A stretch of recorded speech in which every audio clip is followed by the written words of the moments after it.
تمكيجين لمن؟ تتعطرين لمن؟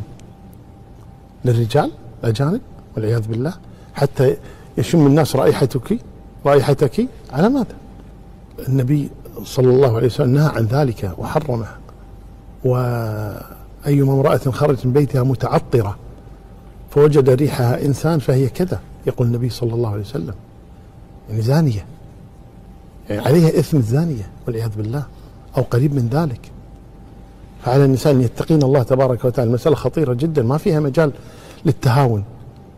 قضية وضع العطور والخروج من البيت متعطرة هذا لا يجوز، محرم.